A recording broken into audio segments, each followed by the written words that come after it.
Días de mucho ligado a Cristina. Se habló tanto de ella y ella habló tanto también. Y ratificó que es imprescindible para los unos y los otros, ¿no? Creo que esta es una conclusión central. Y de fondo, por lo tanto, acerca de la centralidad política de Cristina, sea para demolerla, amarla y todos esos estadios de ánimo respecto de ella. De fondo, por lo tanto, no hay novedad alguna. Lo que hubo ciertas variantes de formas, eso sí. Variantes de formas reclamadas como necesarísimas para que el fondo quedara mejor expuesto, cuando es sabido de qué se trata por más que los modos cambien. Y así seguirá. Y así seguirá. Primero, Cristina publicó una carta destinada a los dirigentes de la oposición que, con mucha voluntad a esta altura, se supone que orbitan en la ancha avenida peronista. Los convocó a la unidad para frenar a Macri. Sergio Massa y Florencio Randazzo le contestaron de manera cortante, incluso agresiva, y ante la obviedad de esa respuesta, muchos desde el propio Palo K, se preguntaron cuánto convenía que Cristina quedara a la intemperie de un retruque destemplado. Ni hablar de la prensa militante oficialista que se hizo una fiesta con la soledad de Cristina y el cristinismo. En verdad, la expresidenta no hizo otra cosa que reafirmar su actitud desde el comienzo de la campaña, evitando agredir al espacio que no votaría ni votó por las candidaturas del macrismo explícito. Podría replicarse si acaso no son Massa y sobre todo Randazzo quienes quedaron completamente descubiertos gracias a apetencias y resentimientos personales. En esencia, cerca de lo segundo, Cristina debe hacerse cargo, Randazzo, capaces de llevarlos a jugar objetivamente para Cambiemos, tanto Massa como Randazzo. Si Cristina no hacía ni hiciere nada, la hubiesen acusado e imputarían por andar en un estado depresivo frente a la inevitabilidad de su próxima derrota electoral. Y apenas moviera en cualquier dirección, como lo hizo con esta carta, le preguntarían qué enemigo la asesora. Si abre la mano, se acordó tarde. Si la cierra, así le fue y le va. Si hace público un mensaje para invitar a algún grado de acuerdo con quienes dicen estar lejos de la derecha gobernante, esas cosas se hacen en privado. Si las hace en privado, alguien las filtra justamente porque los destinatarios son la derecha, y entonces es mejor hacer esas cosas en público. Todo de manual. De manual. Síntesis, y esto es objetivo, ¿no? Más allá de valoraciones ideológicas, le caerán a mansalva con cualquier cosa que haga o deje de hacer, diga o deje de decir. Más obvio, no por eso menos interesante, fue lo sucedido con la entrevista concedida a Infobae y Ergo a un colega que está en las antípodas del kirchnerismo.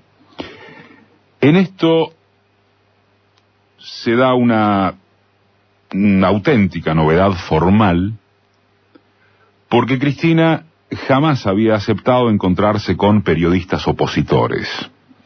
Ni siquiera estuvo dispuesta a esas conferencias de prensa exigidas por quienes vociferaron hasta cansarse querer preguntar para hoy olvidarse de que Macri tampoco acepta ni de cerca cuestionarios que no provengan de su prensa adicta, su prensa propia.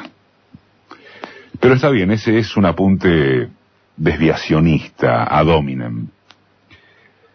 Aquello que Macri rechaza ahora no justifica la patinada de Cristina al no haber aceptado nunca enfrentarse contra prensa adversa. Y encima ella, administradora de tempos y de contenidos, con una capacidad de oratoria formidable que desarma al más pintado.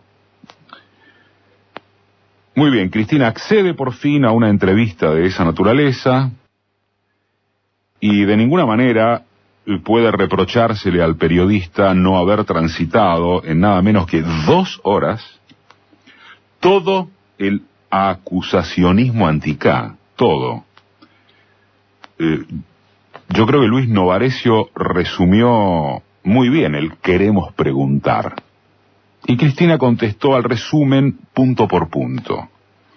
Pero la clave, subsumida en la posverdad de que no importa la certeza de preguntas y respuestas, sino las sensaciones y convicciones fijadas de antemano, es lo previsible de cómo se reaccionó.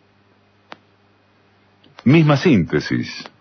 Haga lo que haga, diga lo que diga, no se modifica cómo la evaluarán. Los unos se corroboraron que Cristina dio una exhibición desmontando cada lugar común de las perfidias que le achacan. Ella suscita entre adoración y respeto supremo, y si pifia en algo es un elemento secundario que no debe alarmar porque solo importa la cuestión de fondo. Los otros hablaron de que manipuló, fiel a su estilo. Estos segundos, en particular, querían y quieren sangre. No deseaban ni pretenden una entrevista. Quieren boxeo, agresión, salvajadas. No importa el análisis, llamémosle técnico, de las respuestas de Cristina. No les importa. En todo caso, como escribió Brustein en su análisis de ayer, lo último que querían,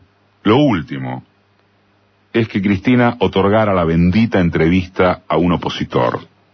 Porque el mito se despojó de los implícitos y complicidades que construye el periodismo amarillo. Es decir, crear un demonio se convierte en un problema cuando el demonio deja de serlo y se transforma en una persona, en una entrevista, porque en una entrevista está la persona que sí puede responder.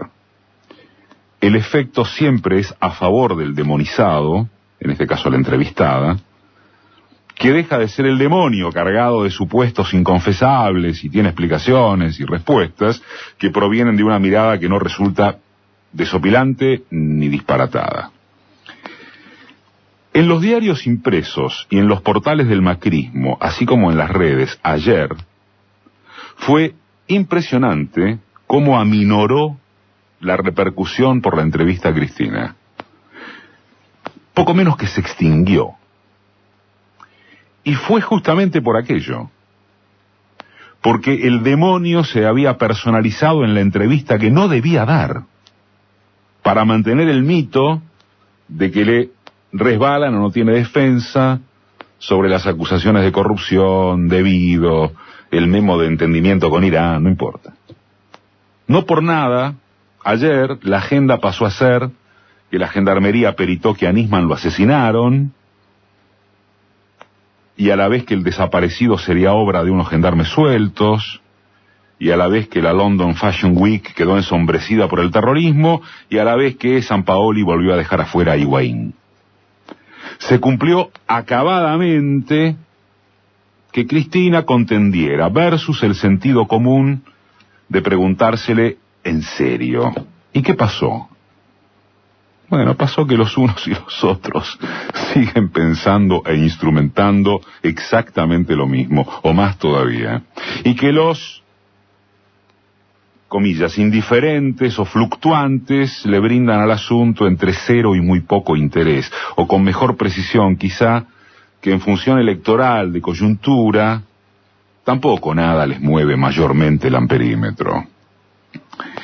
Si se acuerda con que este sector, este último sector, es quien termina decidiendo el rumbo de corto plazo, tampoco se produjeron grandes novedades.